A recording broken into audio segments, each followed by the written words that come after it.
What's going on, guys? Welcome back into another video, and today is a highly anticipated video, I think, for a lot of people, because a lot of people have been watching these videos and really enjoying this series. But today is the second to last episode of my top 100 favorite movies of all time. I really enjoy this series. I think it's great. Every year I think I will update it. I don't think there will be a year that goes by that I'm on YouTube that I will not update this list. I enjoy it. I know you guys have been enjoying it.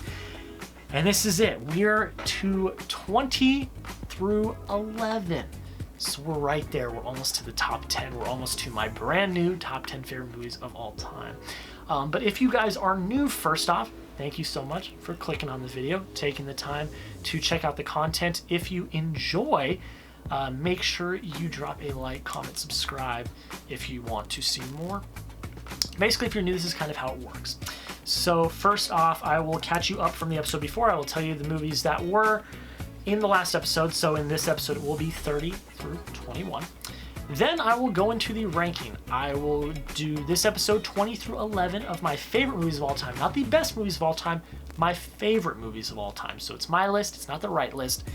Don't hit me in the comments because these are my personal favorite. And I will be giving short reviews. They're not very long. It's going to be pretty short. I'm going to just go into them really quickly. And then at the end, I will retell you 20 through 11 and we will get on out of here. But that's pretty much it, guys, for the intro. Without further ado, I think we'll get into the top 20 again. If you enjoy, don't forget to leave a like, comment, and subscribe. But without further ado, let's catch you up with where we've been. So the last episode we did, which was about a month ago, was 30 through 21. So at number 30, we had Iron Man. 29, we had Black Klansman. 28, we had Hell or High Water. 27, we had A Christmas Story. 26, we had Us. 25, we had The Sandlot. 24, we had The Avengers. 23, we had Captain America Winter Soldier. 22, we had A Star is Born. And 21, we had Toy Story. That's it. We're caught up. And now let's get in to this section of the list. Coming in number 20 is Captain America Civil War. So this is, I believe, the only MCU movie on this portion of the list. And the reason I like this one so much is, like I've said before, it's the perfect culmination of all of the MCU up until that point.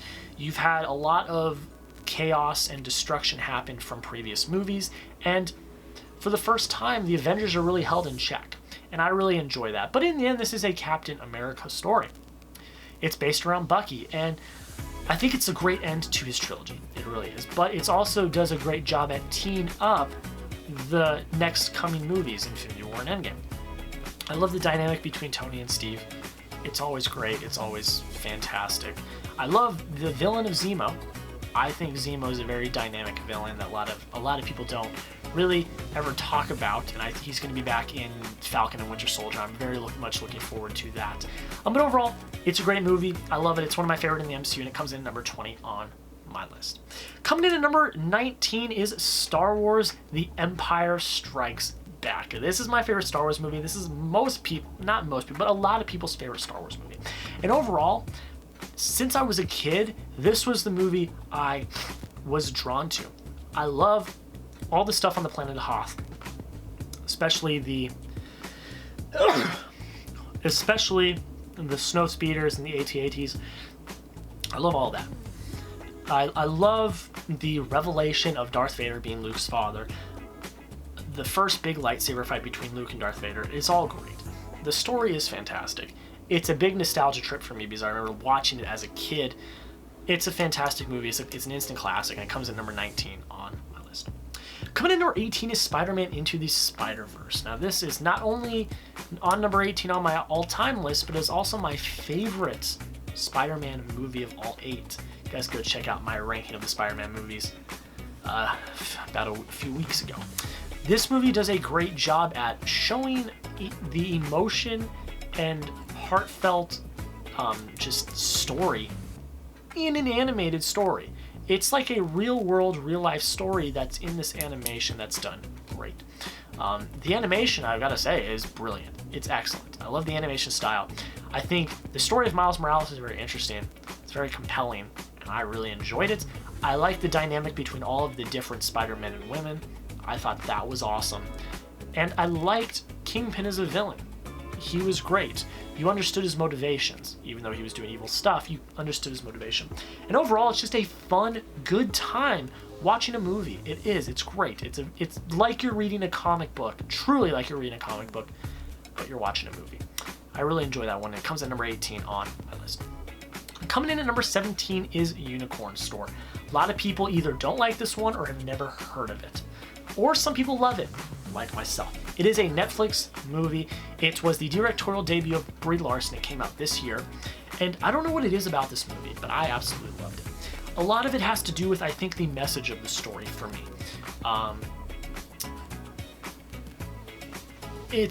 I love it because the message is you need to grow up, but never stray away from who you really are. Stay true to yourself. And I really like that. I know it sounds cheesy, I know it sounds corny, and this movie is really cheesy and corny. But for me, I just tend to really like it. It really hit for me. Brie Larson's great in it. Samuel L. Jackson's great in it. The supporting cast is really great as well. And I think Brie Larson, as a director, did a great job. I really enjoy it. I really like it. If you have not checked it out, I'd suggest giving it a watch. It's not that long of a movie, and I really enjoyed it. And it comes in at number 17 on my list. Coming in at number 16 is Moneyball. I mean, this has got to be my favorite baseball sports movie of all time. First off, Brad Pitt and Jonah Hill are great. That's the first thing I have to say. But then the second thing is it's based off a true story about the Oakland A's, and it's a story that I really like because I like the intricate details of the stats and the analytics of baseball. Baseball, first off, is my favorite sport of all time. So first off, it's going to be a winner. But then second off, it's just a great story, a true story about one of the records in baseball that I believe has been hit now in the last few years, but was just such a good feel-good story. And it gave you a great behind-the-scenes look at what it's actually like to run a major league team. So I really like that. It's a great movie. It's not my favorite sports movie. My favorite sports movie is in my top 10, actually. I forgot about that one. But I'm not going to spoil it until the next episode. Coming in at number 15 is Indiana Jones and the Last Crusade.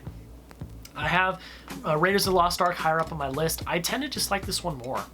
I love them both. Don't get me wrong. I think they're both fantastic. They're great. They're instant classics. But The Last Crusade is really special to me. Again, it's very nostalgic because it was the first Indiana Jones I watched. I didn't see the other two, and I definitely didn't see Kingdom of the Crystal Skull. The Last Crusade was the first one I watched. I really liked it. I really liked the story of going for the Holy Grail. I love the Ark of the Covenant story as well, but the one with the Holy Grail is great, and I also love the dynamic between Sean Connery playing his dad and Indy going together on this adventure. I really like that. Harrison Ford again as Indy is a classic. It's a classic movie, and it comes at number 15 on my list. Coming in at number 14 is Fever Pitch. Now, I kind of lied when I said Moneyball is my favorite sports movie. I mean, this is technically a sports movie, but it's really a rom-com. But is it my favorite rom-com? I don't even know. I'd have to check my list. But I love this movie. Jimmy Fallon and Drew Barrymore have the best chemistry in this movie. It's absolutely incredible. It follows the 2004 Red Sox. I mean, that obviously gives it a notch up on the list.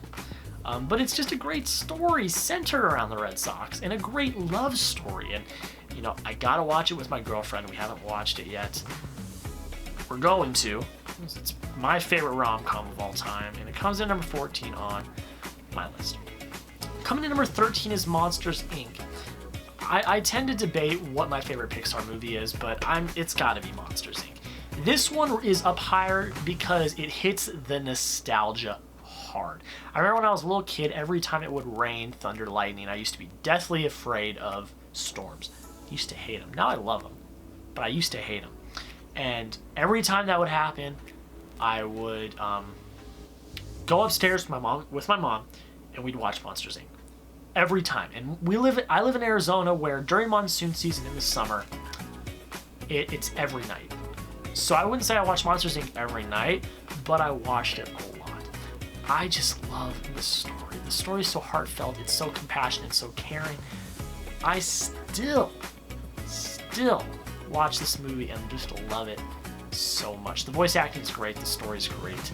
And it comes in at number 13 on my list. Coming in at number 12 is White Boy Rick, a movie that came out last year. that was not as well known as some of the other big blockbusters, but I was absolutely blown away by it. I think the directing was great. The performances were really what did it for me, though. This story is fascinating. It's based off a true story. I'm not going to get into it. That would take too long. But Matthew McConaughey and Richie Merritt, this was his first job ever. Not just acting, but job ever. And he gave a fantastic, just great emotional performance. And it was unbelievable. It really was. And I just loved it. Him and McConaughey have great chemistry. The story is so shocking and so just interesting. It's unlike any story you've ever seen before. And I really love it, and it's at number 12 on my list. Coming in number 11 is Elf, my favorite Christmas movie. I can watch it any time of the year. I don't even care. It could be the middle of April. It could be the middle of September. I can watch Elf. I love it. This is peak Will Ferrell. I've said it once, I'll say it again. This is peak Will Ferrell. Absolutely, positively. Jon Favreau, this is one of his first directed films. I don't know if it's his first one. It's up there as one of the first ones. He does great. It's one of my favorite comedies. It's probably my favorite comedy. I'm looking at my list. A lot of my movies on my list are more serious in the top 10. It's like my favorite comedy of all time, as well as favorite Christmas movie. I love it. I watch it all the time. Again, it's very nostalgic, and it comes in at number 11 on my list. So that's pretty much it, guys. That is 20 through 11. I will run it back for you guys real quick. At number 20, we have Captain America: Civil War. Number 19, we have Star Wars: Empire Strikes Back. Number 18, we have Spider-Man: Into the Spider-Verse. Number 17, we have Unicorn Store again. Highly recommend. Number 16, we have Moneyball. Number 15, Indiana Jones: The Last Crusade.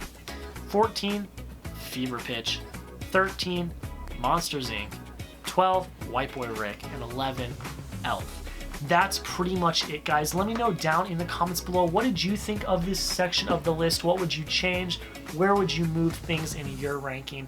And also down below, let me know what your favorite movie of all time is.